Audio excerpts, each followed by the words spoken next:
The phone pulsed twice, then rang insistently, piercing through my semi-conscious state at 3 am snatching the device from the nightstand. I was immediately confronted by Ashley's frantic call. My ears filled with her choking sobs. She begged me not to read the message. "Please, don't open it," she whispered urgently, her love for me resonating in every word. Ignoring her pleas, I tapped to answer and viewed the notification atop my screen, a new message from an unknown number with an attached image.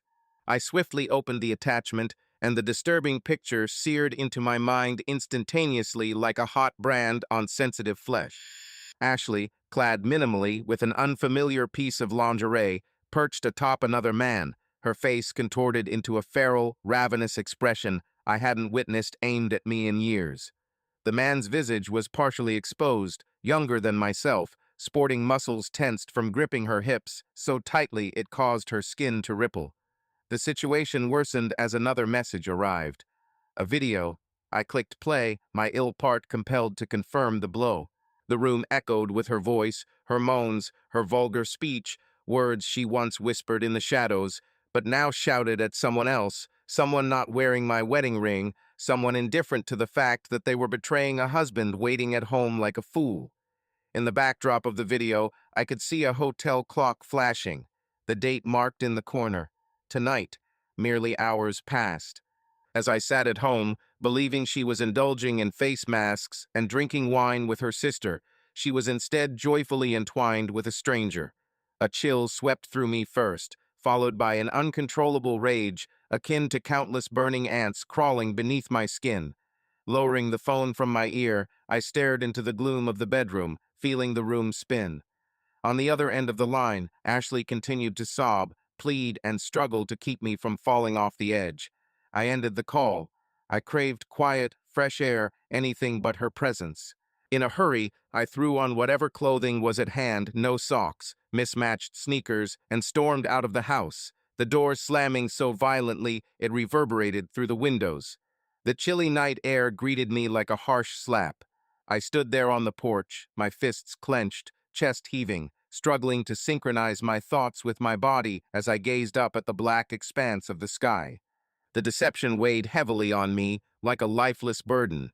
Each shared joke, each glance with her followed by words, "You're my everything," every future we envisioned, now seemed hollow and unfunny. Worse still, the ordeal was far from over. I hadn't asked for the reasons yet, hadn't been told the untruths she was about to heap onto the wreckage she created. But I would, and may the heavens have mercy on her when I did. I wasn't aware of my destination until I had already traveled halfway across town, city lights blurring into wounds on the windshield. My grip on the steering wheel was so firm that my arms went numb, but I didn't care. I sought motion.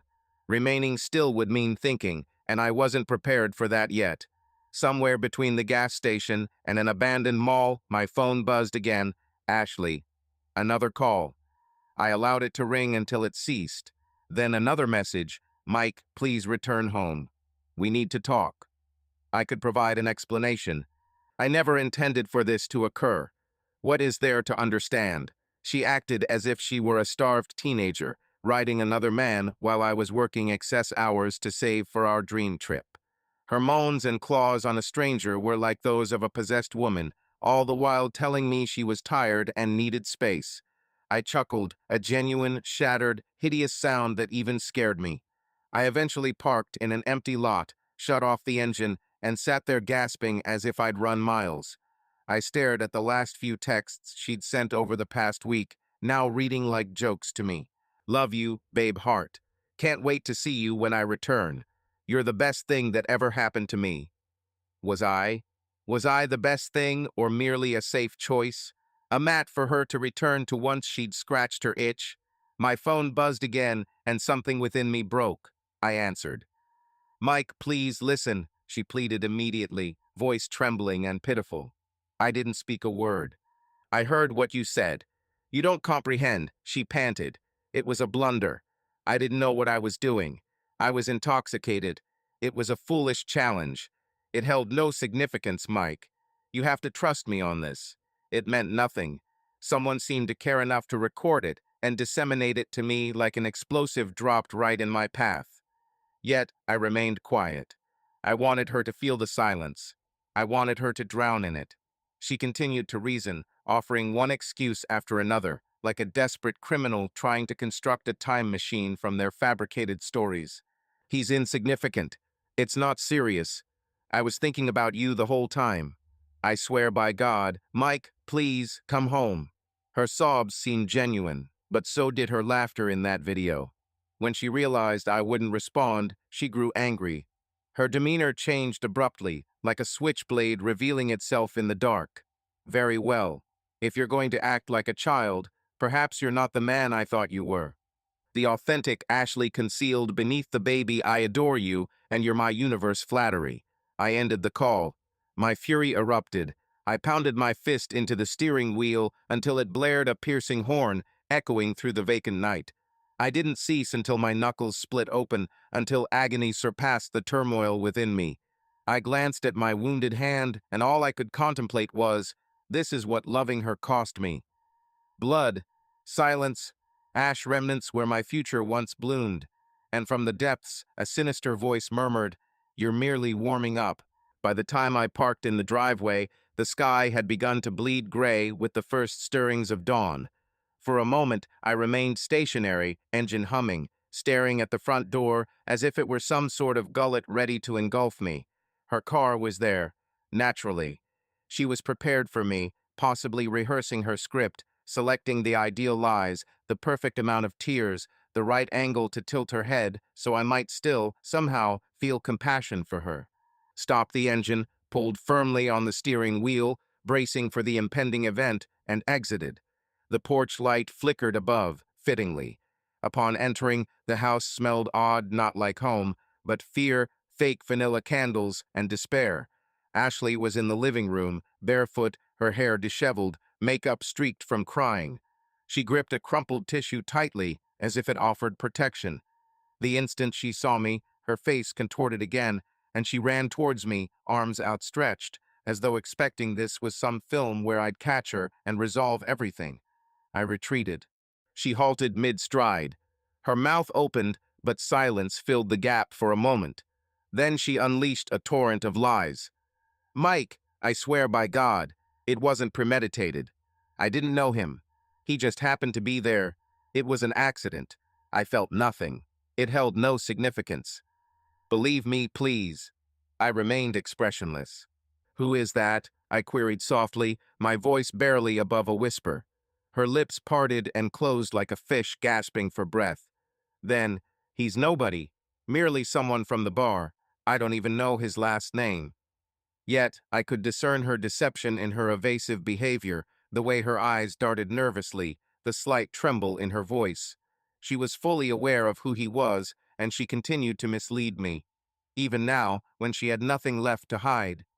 "You lie better when you're drunk," I stated, moving past her towards the kitchen. This caused her to flinch as if struck. I retrieved a glass from the cabinet, my hands trembling, filled it with water, and gulped it down despite its gritty taste. Behind me, she resumed her protest, her words now biting. "Do you think yourself an ideal husband? Do you believe your love is so effortless to attain? Perhaps if you showed more affection towards me, I wouldn't have sought attention elsewhere." The blow struck home. It was a knife twisting in my heart.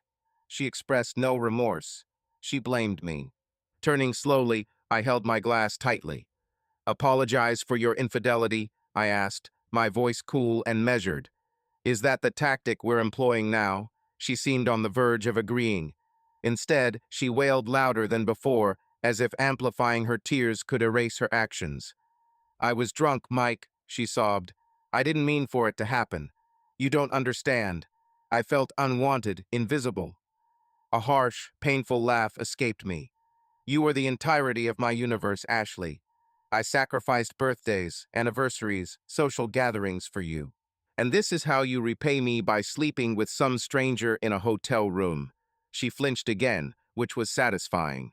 I wanted her to feel the sting. For the first time since this nightmare began, she had no words left. She merely stood there, trembling and small, amidst the wreckage she created. I placed the glass on the table with a loud clatter. "You don't care about me," I whispered. All you cared about was having someone to idolize you. Her lips moved, but no words escaped. Only more tears fell. I passed her by, heading for the stairs. "Where are you going?" she gasped. "Leaving," I replied. "You can remain here and decay in this house." It already reeks of deceit. I didn't glance back. Not even when she crumpled to the floor behind me, weeping like the character in a novel she penned herself. I climbed the stairs swiftly, my thoughts spinning with fury, contempt, and a chillier, sharper emotion hardening within me. It was all over. There was no going back from this. I wasn't that man, the one who would pretend it never occurred, who would allow her to smooth talk her way back into our bed while another's fingerprints still stained her skin. In the bedroom, the life we constructed stared back at me. Photos on the walls, joyous vacations, anniversaries, birthdays.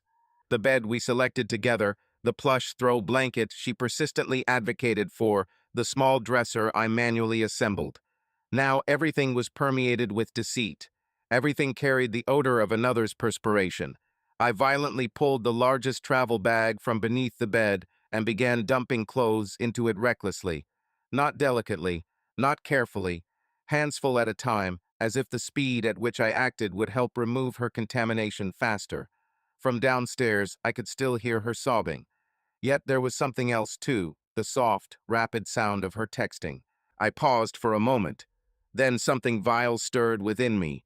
I discarded the clothes, quickly covering the distance to the nightstand where my phone lay. It vibrated in my hand as soon as I touched it. Another message from an unidentified number.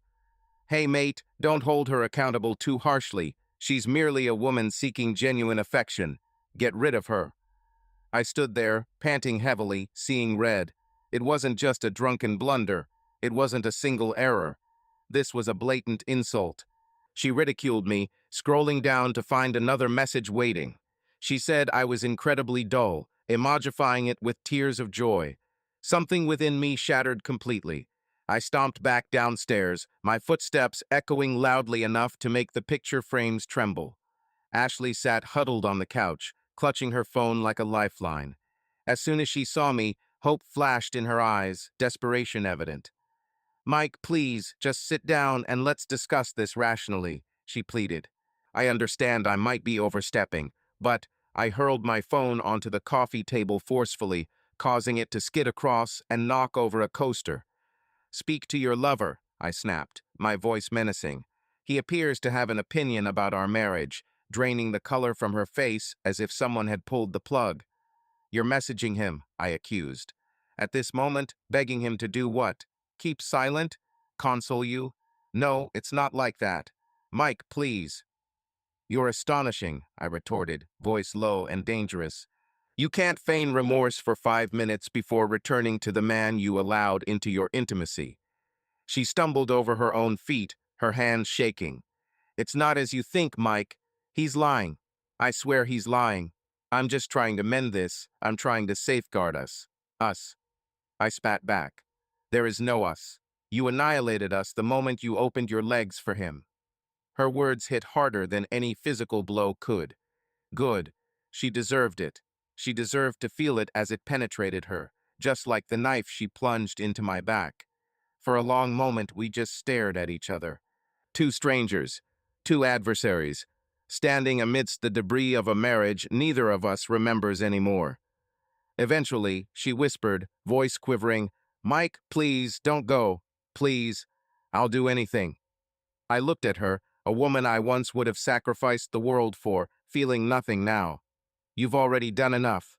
I left and returned upstairs. This time, I packed with intentionality, as if I was departing from a known reality. For the first instance since 3 a.m., I experienced a semblance of tranquility. Whatever awaited me, arguments, tears, legal matters, gossip, none could harm me anymore.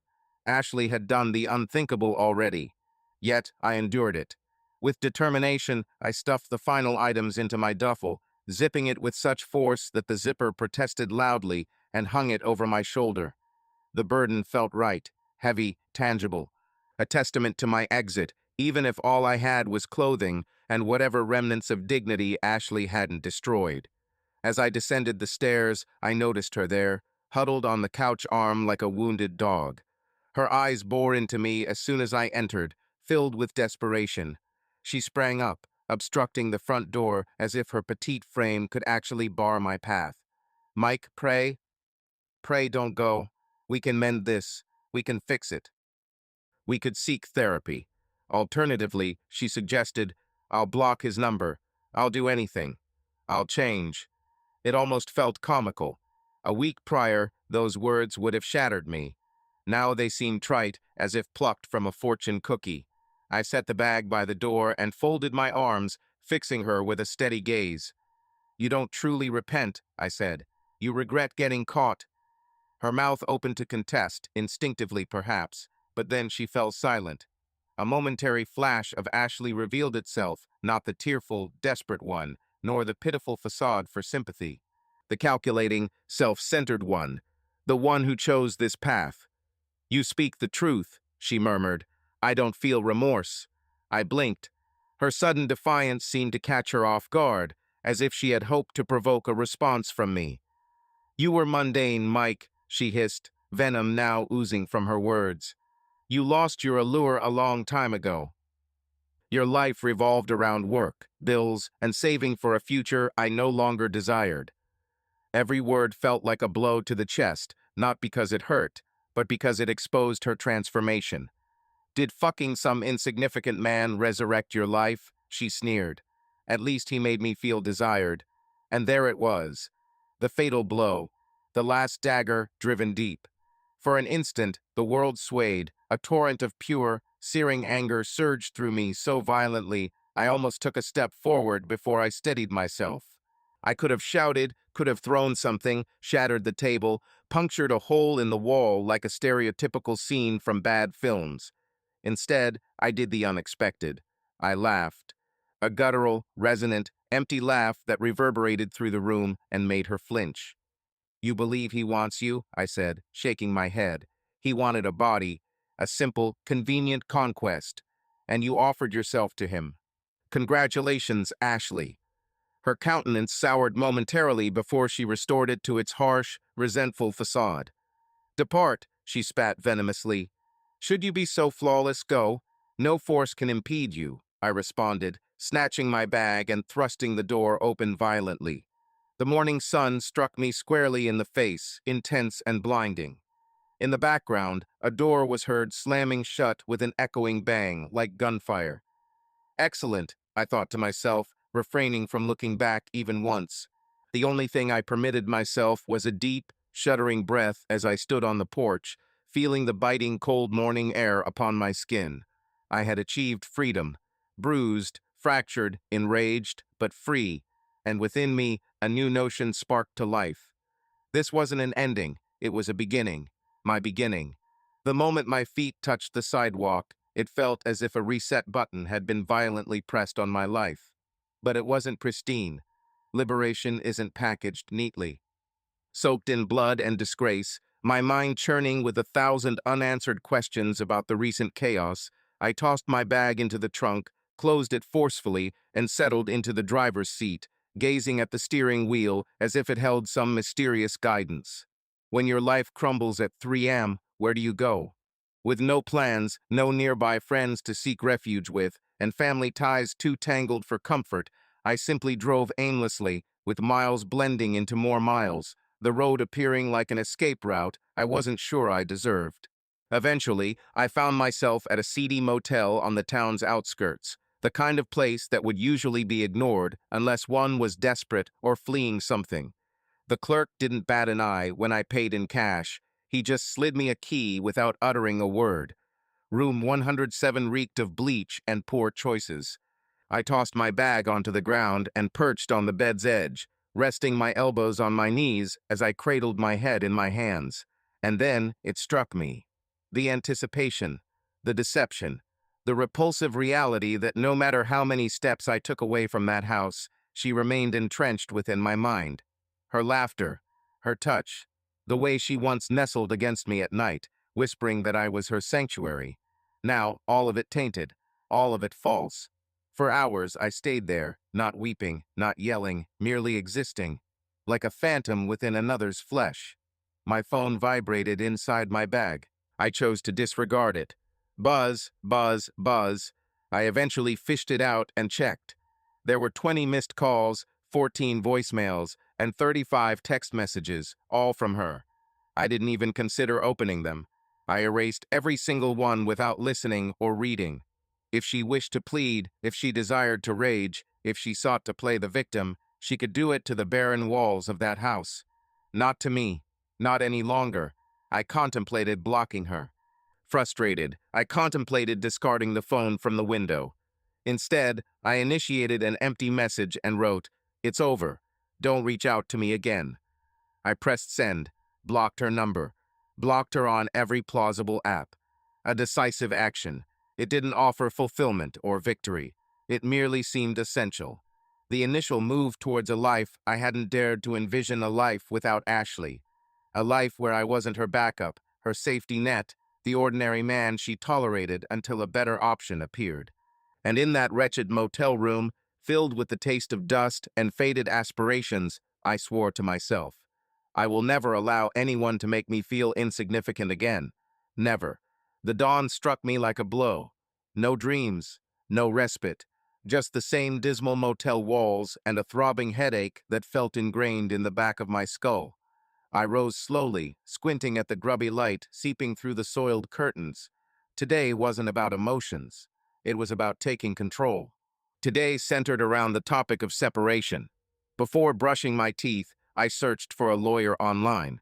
Divorce seemed straightforward when written down. Just sign some papers, click a button, and voila, life reshapes itself.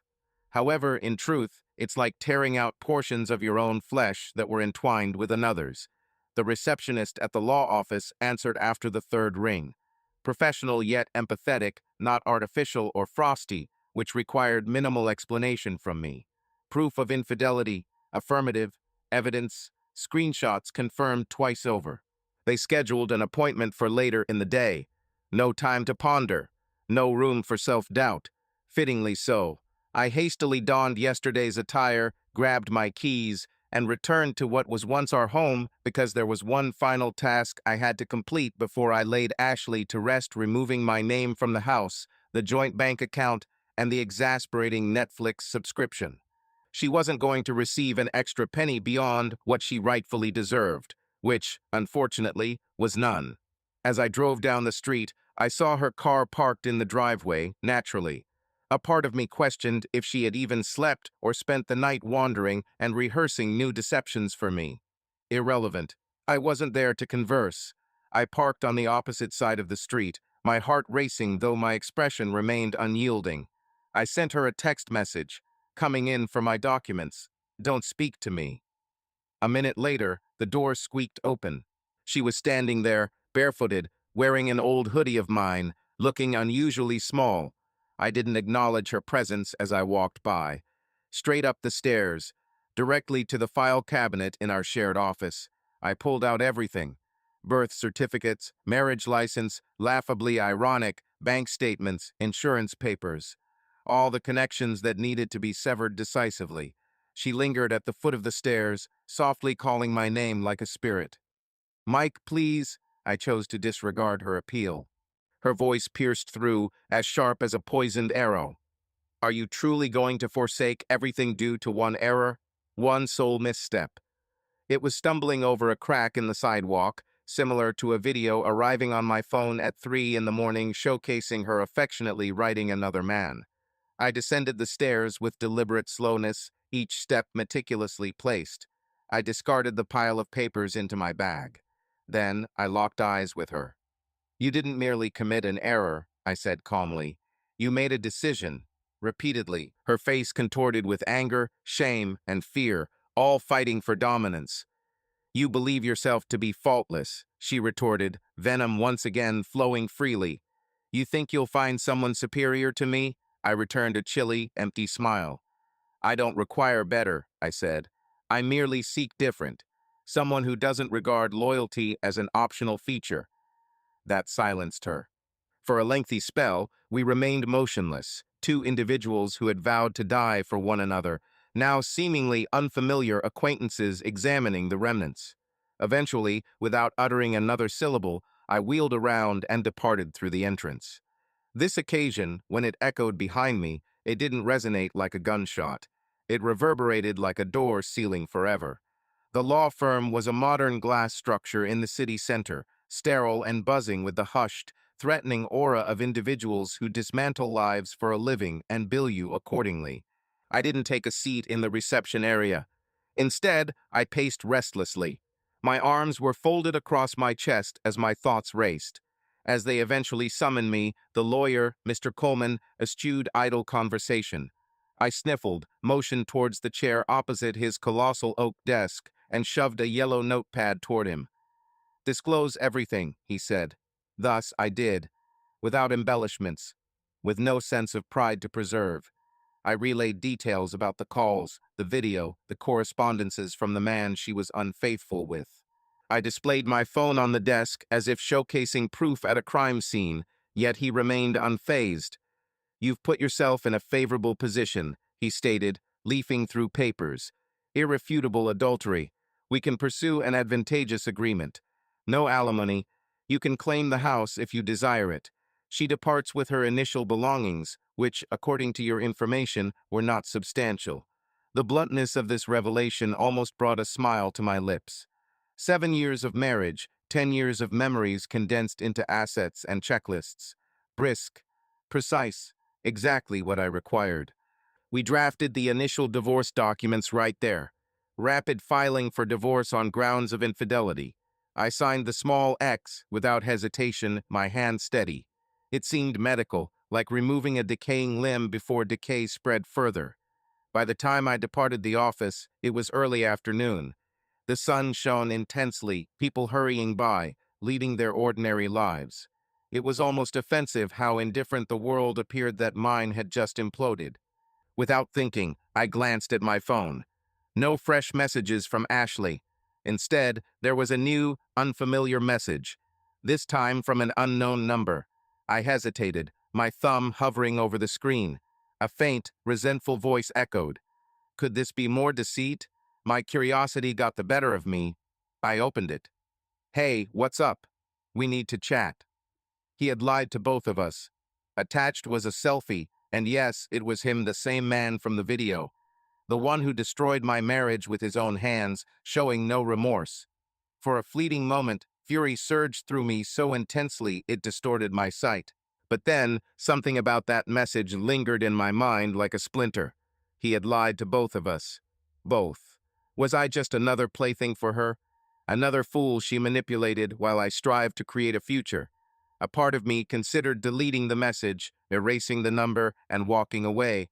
But another part, a darker, vindictive part, yearned for answers. For the truth, however painful it might be. I scrutinized the screen for a prolonged spell before typing out a brief message. Where and when? If I was to annihilate everything, I desired to witness each fragment crumble into ashes. He chose an appalling location, a rundown coffee shop hidden on a bygone alleyway, the sort of place where furniture looked worn out and the coffee tasted bitterly regretful. Suitable indeed.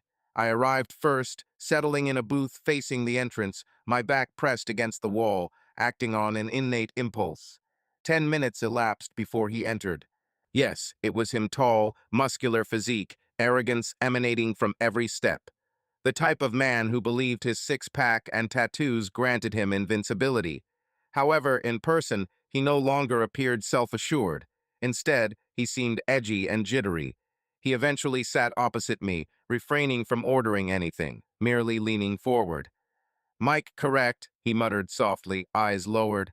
I remained silent, only returning his gaze, allowing the tension to build up. Eventually, he let out a deep sigh, running a hand through his beard. I listened, yet I hadn't known she was married. Initially, it didn't cross my mind. I kept gazing at her. He squirmed uneasily. We met at a bar. She mentioned she was single, claimed her last relationship was poisonous, and she was merely seeking entertainment. The stereotype, portraying herself as the injured damsel in distress craving solace. He gulped audibly. It wasn't a one-time encounter.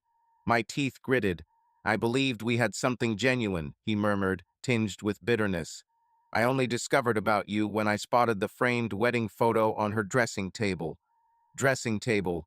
Ours. The one I bought when we shifted house. The one I spent hours assembling because she desired something timeless. For a moment, the room swirled. You continued to see her even afterwards. I questioned. My voice turned icy. Instead of owning up to wrongdoings, he spun a web of deceit and positioned himself as the orchestrator, much like a spider at the center. He gazed down at his hands, revealing that the video you weren't meant to see had been sent to him, with boasts accompanying it. She gloated about her actions, implying she had exacted retribution. This left me chilled to the bone. I was dumbfounded by her arrogance. He nodded dismally, confirming her words. She claimed that while I was a decent man, I was dull as ditch water. She believed she deserved someone more dynamic. Whatever that phrase meant. Each word felt like another blow to my heart. Ashley didn't merely stray. She reveled in it. She flaunted it. She derided our relationship with a stranger she barely knew. In the booth, I leaned back, feeling something within me stabilize, not quite peace, but close. It was clarity. He eventually looked up, distraught. "I'm truly sorry," he said. "I didn't know. If only I had." "You didn't destroy my marriage," I retorted. "She did." He blinked, and it was the truth. He was a symptom. She was the disease. We sat in quietness for a moment, two individuals who were merely casualties of the same disaster rather than adversaries.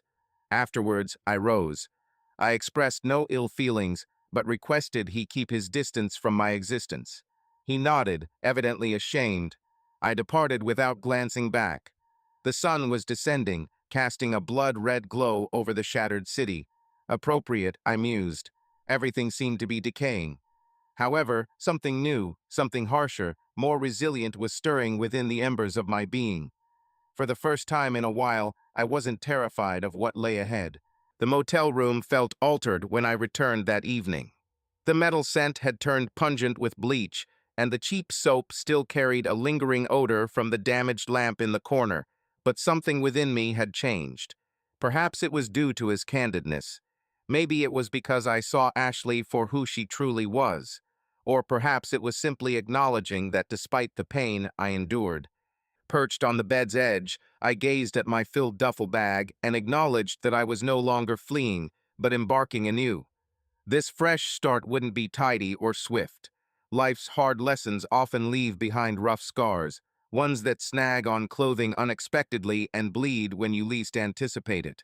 However, scars are preferable to open wounds. They indicate survival from the flames. Days passed swiftly as documents were filed, joint accounts closed, and a "for sale" sign was hammered into our former home's front yard. I chose not to linger and witness its decay. Instead, I found a compact, unattractive one-bedroom apartment elsewhere in town. It was mine, exclusively mine. The nights were tough initially, the quiet, the empty spaces where she once slept, the automatic impulse to reach for her ghostly presence. Gradually, painstakingly slowly, I ceased reaching out. I formed new routines, habits, and aspects of myself. I rekindled relationships with past companions, those I distanced due to Ashley's frequent scheduling conflicts or unsocial tendencies. I resumed boxing, an activity I abandoned following her assertion it was a waste. Now, I chuckle unreservedly at the sound of my joy. Ashley attempted contact via mutual friends on occasion. Her expressions were insincere. She erred. She yearns for you. She's transformed. I disregarded her efforts entirely. Not once, for I discerned something she could never fathom. Authentic love does not embarrass you. Authentic love does not necessitate pleading for regard. Authentic love does not leave you shattered at 3 a.m., haunted by an image etched into your memory. If you find yourself pondering whether to remain with someone who deceives you, consider this. Departure is the answer. If they truly cared for you, they wouldn't have betrayed you in the first place. No tears, apologies, or accusations can alter reality. They opted to hurt you. For your own sake, choose resilience. Flee. Traverse the flames, let them purge all your falsehoods and decay. Though you'll bear scars and experience intense agony, liberation awaits. And that liberty, it compensates for every moment of torment endured. I stand as testimony to this truth.